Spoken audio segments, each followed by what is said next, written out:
Partie 7. 2 jours plus tard, l'excellent docteur me raconta franchement ce qui m'était arrivé. Le gardien m'avait entendu crier très fort dans ma cellule et il avait cru d'abord que quelqu'un s'y était introduit avec qui je me querellais. Mais à peine avait-il paru à la porte que je m'étais précipité sur lui en poussant des cris sauvages. « Allons, joue, gredin, poltron !» J'avais essayé de le saisir à la gorge avec tant de violence qu'il avait dû appeler au secours. Tandis qu'on m'emmenait chez le médecin, j'avais réussi à me dégager et, pris d'une rage frénétique, je m'étais jeté contre la fenêtre du couloir en brisant la vitre et me faisant une profonde blessure à la main. Vous en voyez encore ici la cicatrice. J'avais passé les premières nuits à l'hôpital avec une sorte de fièvre cérébrale, mais j'avais maintenant recouvré le complet usage de mes sens. Bien entendu, je ne dirai pas à ces messieurs que vous allez mieux, ajouta-t-il doucement. Ils seraient capables de vous y renvoyer. Remettez-vous-en à moi, je ferai de mon mieux pour vous tirer d'affaire. J'ignore quel rapport ce précieux ami put bien faire à mes bourreaux. Le fait est qu'il obtint ce qu'il voulait, ma libération. Peut-être me fit-il passer pour un irresponsable, peut-être aussi ma personne ne présentait-elle déjà plus aucun intérêt pour la Gestapo, car Hitler venait d'occuper la Bohême et le cas de l'Autriche était liquidé à ses yeux. Je dus seulement m'engager par écrit à quitter ma patrie dans les 15 jours, et ces 15 jours furent si remplis par les 1000 formalités que doit accomplir aujourd'hui un ci-devant citoyen du monde pour un voyage à l'étranger, papier militaire, papier de police, attestation fiscale, passeport, visa, certificat médical, qu'il ne me resta guère de temps pour songer au passé. Il semble d'ailleurs qu'il y ait dans notre cerveau de mystérieuses forces régulatrices qui écartent spontanément ce qui pourrait nuire à l'âme ou la menacer, car chaque fois que j'essayais de penser à mon temps de captivité, ma mémoire s'obscurcissait. Ce ne fut que de nombreuses semaines plus tard, lorsque je me trouvais sur ce paquebot, que j'eus enfin le courage de repasser ces événements dans mon esprit. Vous comprenez maintenant pourquoi je me suis comporté de façon si incongrue et sans doute incompréhensible envers vos amis. Je flânais par le plus grand des hasards dans le fumoir quand je vis ces messieurs assis devant un échiquier. L'étonnement et l'effroi me clouèrent sur place malgré moi, car j'avais complètement oublié qu'on peut jouer aux échecs devant un véritable échiquier avec des pièces palpables. J'avais oublié que c'est un jeu où 2 personnes tout à fait différentes s'installent en chair et en os l'une en face de l'autre. Et en vérité, il me fallut quelques minutes pour me rappeler que ces joueurs que je voyais là jouer un même jeu que moi dans ma cellule pendant des mois, quand je m'acharnais désespérément contre moi-même. Les chiffres dont je m'étais accommodé à cette époque d'exercice farouche n'étaient donc que les symboles de ces pièces d'ivoire. La surprise que j'éprouvais à constater que le mouvement des pièces sur l'échiquier correspondait à celui de mes pions imaginaires ressemblait sans doute à celle de l'astronome qui a déterminé sur le papier l'existence d'une planète grâce à de savants calculs et qui aperçoit soudain cette planète dans le ciel sous la forme d'une substantielle et brillante étoile. Comme hypnotisé, je fixai l'échiquier où je contemplais mes diagrammes concrétisés par les figurines sculptées d'un cavalier, d'une tour, d'un roi, d'une reine et de pions véritables. Pour bien saisir les positions respectives des adversaires, je fus obligé de transposer le monde abstrait de mes chiffres dans celui des pièces qu'on maniait sous mes yeux. Peu à peu, la curiosité me vint d'assister à une partie réelle disputée par 2 adversaires. Oubliant alors toute politesse, j'intervins maladroitement dans votre jeu. Mais l'erreur qu'allait commettre votre ami m'atteignit comme un coup au cœur. D'un geste instinctif sans réfléchir, je le retins comme on retient un enfant qui se penche par-dessus une balustrade. Plus tard seulement, je me rendis compte de la grossière inconvenance de mon intrusion. Je me hâtai de rassurer M. B en lui disant que nous nous félicitions de ce hasard qui nous avait permis de faire sa connaissance, et j'ajoutai que pour ma part, j'étais doublement impatient d'assister au tournoi improvisé du lendemain après avoir écouté son récit. M. B eut un mouvement inquiet. « Non, vraiment, ne vous faites pas d'illusions. Il ne s'agira pour moi que de me mettre à l'épreuve. Oui, je voudrais savoir si je suis capable de jouer une partie d'échecs ordinaire sur un vrai échiquier, avec de vraies pièces, contre un adversaire réel. car il me reste toujours un doute à ce sujet. Ces 100, peut-être ces 1000 parties que j'ai jouées, étaient-elles réglementaires, ou n'était-ce qu'un jeu de rêve, comme on en fait quand on a la fièvre, un de ces rêves fantastiques où l'on saute souvent des échelons indispensables à la réalité? Car vous ne prétendez pas sérieusement, j'espère, que je me mesure avec un champion du monde et que je le mette hors de combat. La seule chose qui m'intrigue et qui m'intéresse, c'est de savoir une fois pour toutes si je jouais vraiment aux échecs dans ma cellule ou si j'étais fou. En un mot, si j'étais en deçà ou au-delà de la zone dangereuse. C'est le but unique de cette partie à mes yeux. Au même moment, de l'autre extrémité du navire, le gong nous appela à dîner. Notre entretien avait sans doute duré presque 2 heures. J'ai beaucoup abrégé ici le récit circonstancié que me fit M. B. Je le remerciai chaleureusement et pris congé. Mais je n'avais pas quitté le pont qu'il me courait après et ajoutait avec tant de nervosité qu'il en bégayait. Encore un mot, je ne voudrais pas ensuite paraître impoli une seconde fois. Voulez-vous bien prévenir ces messieurs que je ne jouerai qu'une seule partie? Ce sera le point final à une vieille histoire, c'est tout. Une conclusion définitive, pas un recommencement. Je ne désire pas être repris par cette passion fiévreuse, par cette rage de jouer à laquelle je ne pense qu'en tremblant, et d'ailleurs, le médecin alors m'avait averti, expressément averti. Un homme qui a été atteint d'une manie peut retomber malade, même s'il est complètement guéri. Il vaut mieux ne plus s'approcher d'un échiquier quand on a été intoxiqué comme je le fus. Donc, vous comprenez, je jouerai cette unique partie pour être fixé là-dessus, et ce sera tout. Le lendemain, à 3 heures très précises, nous étions comme prévu réunis au fumoir. 2 officiers du bord, amateurs de ce roi des jeux, s'étaient joints à nous ayant obtenu une permission spéciale pour assister au tournoi. Chentovitch ne se fit pas attendre comme la veille.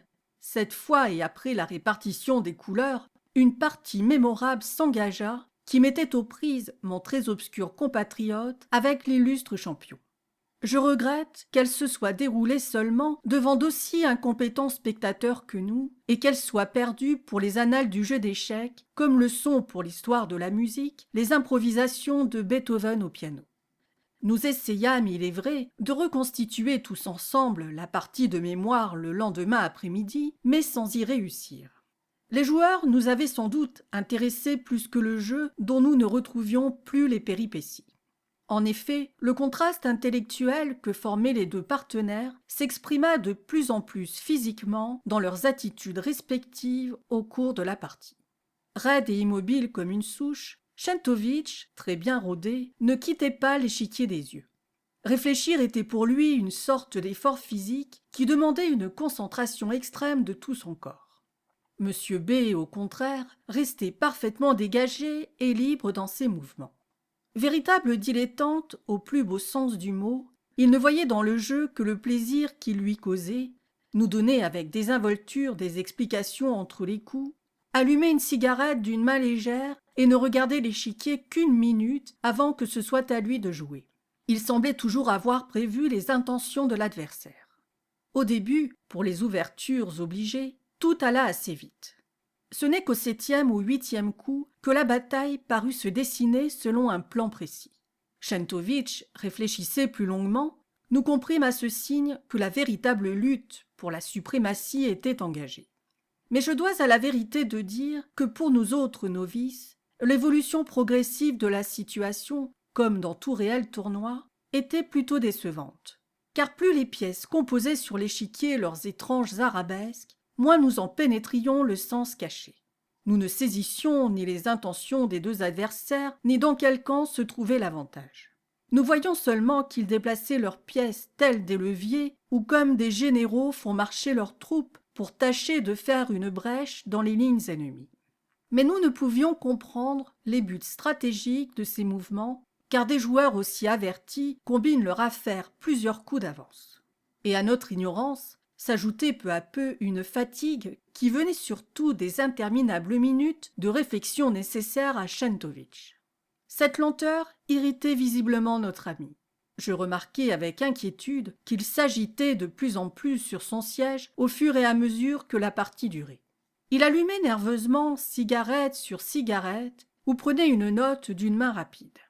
Puis il se fit servir une bouteille d'eau minérale et avala précipitamment un verre après l'autre. Il était évident qu'il calculait ses coups 100 fois plus vite que Czentovitch. Quand ce dernier se décidait enfin, après des réflexions infinies, à pousser une pièce de sa lourde main, notre ami souriait simplement, de l'air de quelqu'un qui a prévu la manœuvre depuis longtemps, et il ripostait aussitôt.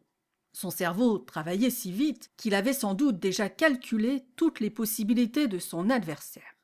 Aussi, plus Czentovitch tardait-il à se décider, plus l'impatience de l'autre augmentait-elle. Et pendant qu'il attendait ainsi, ses lèvres prenaient une expression de contrariété presque hostile. Mais Czentovitch ne s'émouvait pas pour si peu. À mesure que les pièces se faisaient plus rares sur l'échiquier, ses réflexions s'allongeaient, mornes et muettes. Au 42e coup, la partie avait duré 2 bonnes heures 3/4 et nous ne la suivions plus que d'un regard hébété de fatigue. Un des officiers du bord était parti, l'autre lisait un livre et ne jetait un coup d'œil sur l'échiquier qu'au moment où l'un des partenaires avait joué. Mais soudain se produisit quelque chose d'imprévu. Le champion avait le doigt sur le cavalier pour le faire avancer, et Monsieur B, en le voyant, se ramassa sur lui-même comme un chat qui va sauter. Il se mit à trembler de tout son corps, poussa sa dame d'un geste sûr et s'écria triomphant « Ça y est, c'est réglé !» Il se rejeta en arrière, se croisa les bras sur la poitrine et jeta à Czentovitch un regard de défi où fulgurait soudain une lueur brûlante. Nous nous penchâmes tous, sans le vouloir, vers l'échiquier pour comprendre cette manœuvre si victorieusement annoncée. Au premier abord, on ne voyait rien de menaçant. L'exclamation de notre ami devait donc se rapporter à un développement ultérieur de la situation que nous autres, dilettantes à courte vue, ne savions pas prévoir.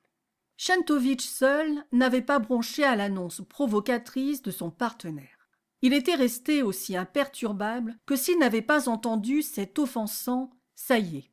Il ne se passa rien. La montre posée sur la table pour mesurer l'intervalle entre 2 coups faisait entendre son tic-tac dans le silence général. 3 minutes s'écoulèrent, puis 7, puis 8. Czentovitch ne bougeait toujours pas, mais il me sembla que l'effort qu'il s'imposait élargissait encore ses narines épaisses. L'attente devenait intolérable pour notre ami Monsieur B comme pour nous. Il se leva d'un bond et se mit à marcher dans le fumoir de long en large, lentement d'abord, puis de plus en plus vite. Tout le monde le regardait un peu surpris, et moi j'étais plein d'inquiétude, car je venais de m'apercevoir que malgré son agacement, il arpentait toujours le même espace. On eût dit qu'une barrière invisible l'arrêtait dans le vide au milieu de la pièce et l'obligeait à revenir sur ses pas. Je compris en frissonnant qu'il refaisait sans le vouloir le même nombre de pas que jadis dans sa cellule. Oui, c'était exactement ainsi qu'il devait s'être promené des mois durant, comme un fauve en cage, comme cela, 1000 fois de suite il avait dû aller et venir, les mains crispées et les épaules rentrées, tandis que s'allumait devant son regard fixe et fiévreux la rouge lueur de la folie. En ce moment, il avait apparemment encore toute sa présence d'esprit, car il se tournait de temps en temps avec impatience du côté de la table pour voir si Czentovitch s'était décidé. Mais 9, 10 minutes s'écoulèrent encore. Ce qui se passa ensuite, aucun de nous ne s'y attendait. Czentovitch leva lentement sa lourde main. Chacun regarda anxieusement ce qu'il allait faire. Mais Czentovitch ne joua pas. Du revers de la main, il repoussa les pièces de l'échiquier. Nous ne comprîmes pas tout de suite qu'il abandonnait la partie, qu'il capitulait, avant que tout le monde vît qu'il était battu. L'invraisemblable s'était produit. Un champion du monde, le vainqueur d'innombrables tournois, venait de baisser pavillon devant un inconnu, devant un homme qui n'avait pas touché à un échiquier depuis plus de 20 ou 25 ans. Notre ami, cet anonyme, avait battu le plus fort joueur du monde entier dans un tournoi public. Sans nous en apercevoir, dans notre émotion, nous nous étions tous levés. Chacun de nous avait le sentiment de devoir faire ou dire quelque chose pour donner libre cours à son joyeux effroi. Le seul qui ne bougea pas, très calme, fut Czentovitch. Au bout d'un assez long moment, il leva la tête et regarda notre ami d'un œil de pierre. « Encore une partie ?» demanda-t-il. « Mais certainement, répondit Monsieur B avec un enthousiasme qui me fit une fâcheuse impression, et avant même que j'aie pu lui rappeler son intention de s'en tenir à une seule partie, il se rassit. Avec une hâte fiévreuse, il remit les pièces sur l'échiquier, et ses doigts tremblaient tellement que par deux fois un pion s'en échappa et roula sur le plancher. Le malaise que me causait son excitation forcée devint de l'angoisse. Indéniablement, cet homme calme et paisible s'était changé en exalté. Le tic faisait tressaillir toujours plus souvent le coin de sa bouche, et tout son corps tremblait comme secoué par une fièvre subite. « Cela suffit, lui soufflai-je doucement. Ne jouez pas maintenant, c'est assez pour aujourd'hui, c'est trop éprouvant pour vous. » Éprouvant, il riait fort d'un air méchant. J'aurais pu faire 17 parties si nous ne traînassions pas tant. Ce qui me fatigue à ce rythme, c'est de rester éveillé. Allons, c'est à vous de commencer. Ces derniers mots prononcés sur un ton violent, presque grossier, il les avait adressés à Chentovitch, qui jeta sur lui un regard calme et mesuré, mais dur comme un poing fermé. Entre les deux joueurs était née soudain une dangereuse tension, une haine passionnée. Ce n'étaient plus deux partenaires qui voulaient éprouver leur force en s'amusant, c'étaient deux ennemis qui avaient juré de s'anéantir réciproquement. Chentovitch tarda lentement avant de jouer son premier coup, et j'eus nettement le sentiment qu'il le faisait exprès. Il devait avoir compris que sa lenteur fatiguait et irritait l'autre, et il s'en servait en tacticien bien entraîné. Au bout de 4 grandes minutes, il ouvrit le jeu de la manière la plus simple et la plus ordinaire, en faisant avancer de 2 cases le pion qui couvre le roi. Monsieur B riposta aussitôt avec le même pion, puis Chentovitch refit une pause démesurée, à peine supportable. Nous attendions, le cœur battant, comme on attend le tonnerre après un éclair éblouissant, et que le tonnerre tarde, tarde encore. Chentovitch ne bougeait pas. Lent, calme, il réfléchissait, et je me sentais de plus en plus certain que sa lenteur était voulue et méchante. Du moins me laissait-elle tout le loisir d'observer Monsieur B. Il avait déjà avalé 3 verres d'eau, et je me rappelais malgré moi son récit, la soif ardente qu'il avait eue pendant sa captivité. Le malheureux présentait tous les symptômes d'une excitation anormale, son front se mouillait, la cicatrice sur sa main devenait plus rouge et plus marquée. Jusque-là, il restait maître de lui. Pourtant, lorsqu'au 4e coup, Chentovitch se replongea dans des méditations interminables, il perdit contenance et l'apostropha brutalement. « Eh bien, jouez donc, voyons !» Chentovitch leva son œil froid. « Nous avons ici, si je ne me trompe, fixé à 10 minutes le temps d'intervalle entre les coups. Par principe, je ne joue pas plus rapidement. » Monsieur B se mordit les lèvres. Je remarquai que son pied sous la table se mit à se balancer vite, toujours plus vite. Il allait perdre la tête, j'en eus l'irrésistible pressentiment. Au 8e coup de fée se produisit un nouvel incident. Monsieur B, qui avait une peine croissante à supporter ses attentes, ne put se contenir davantage. Il se pencha en avant, en arrière, et se mit involontairement à tambouriner du doigt sur la table. Chentovitch releva sa grosse tête de paysan. « Puis-je vous prier de ne pas tambouriner ? Cela me dérange. Je ne puis pas jouer ainsi. » Monsieur B eut un rire bref. « Ah, je m'en aperçois. » Chentovitch rougit. « Que voulez-vous dire ? » demanda-t-il, la voix dure et mauvaise.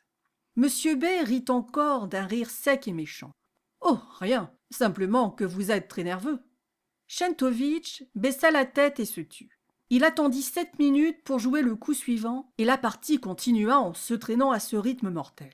Chentovitch semblait de plus en plus pétrifié.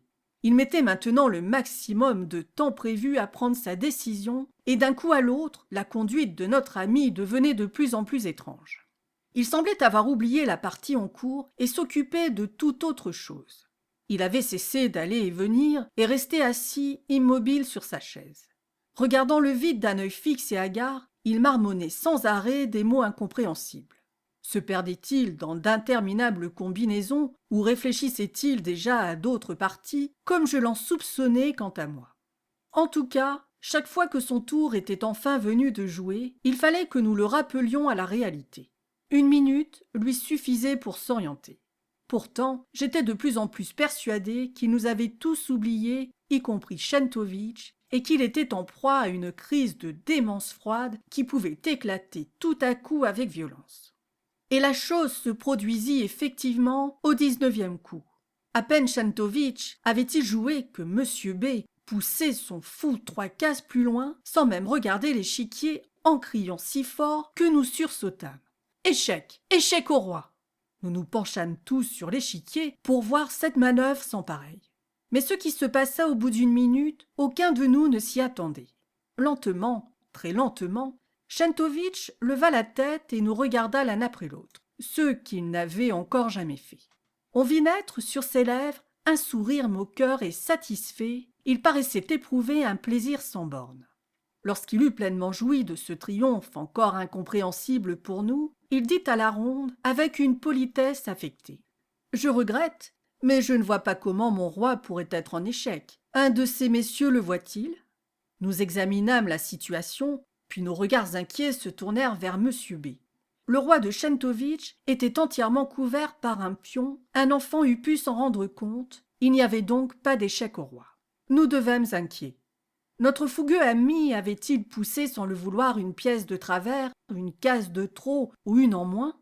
Le silence général le rendit à lui-même, il examina l'échiquier à son tour et se mit à rire en bégayant violemment. « Mais le roi doit être en F7, il n'est pas à sa place du tout, vous vous êtes trompé, tout est faux sur cet échiquier. Ce pion-là est en G5, pas en G4, c'est une toute autre partie, c'est… » Il s'arrêta brusquement. Je l'avais empoigné par le bras et même pincé si fort qu'il l'avait senti malgré son égarement fiévreux. Il se retourna et me regarda avec des yeux de somnambule. « Qu'y a-t-il? Que voulez-vous ?»« Remember » lui murmurai-je seulement, et je passai le doigt sur la cicatrice qu'il portait à la main. Il suivit malgré lui mon geste, ses yeux se ternirent et se fixèrent sur la trace rouge. Puis tout à coup, il se mit à trembler, un frisson lui secoua tout le corps. « Pour l'amour du ciel !» chuchota-t-il les lèvres blanches. « Ai-je dit ou fait quelque chose d'insensé? Suis-je de nouveau ?»« Non, fis-je doucement, mais cessez immédiatement de jouer. Il est grand temps. Souvenez-vous de ce que le médecin vous a dit. » Monsieur B se leva aussitôt. « Veuillez excuser ma sotte méprise, » dit-il en s'inclinant devant Chantovitch avec toute son ancienne politesse. « Ce que je viens de dire est une absurdité, bien entendu. C'est vous qui l'avez emporté. » Puis il se tourna vers nous. « Je m'excuse aussi auprès de vous, messieurs, mais je vous avais prévenu qu'il ne fallait pas trop attendre de moi. Pardonnez cet incident ridicule. C'est la dernière fois de ma vie que je m'essaie aux échecs. » Il s'inclina encore une fois et s'en fut, de la même manière mystérieuse et discrète qu'il nous était apparu la première fois. J'étais seul à savoir pourquoi cet homme ne toucherait plus jamais un échiquier, tandis que les autres demeuraient là, vaguement conscients d'avoir échappé à je ne sais quel désagrément ou même à un danger. « Damned fool !» grogna MacConnor déçu. Chantovitch fut le dernier à quitter son siège et jeta encore un coup d'œil sur la partie commencée. « Dommage, » dit-il magnanime. « L'offensive n'allait pas si mal. Pour un dilettante, ce monsieur est en fait très remarquablement doué. »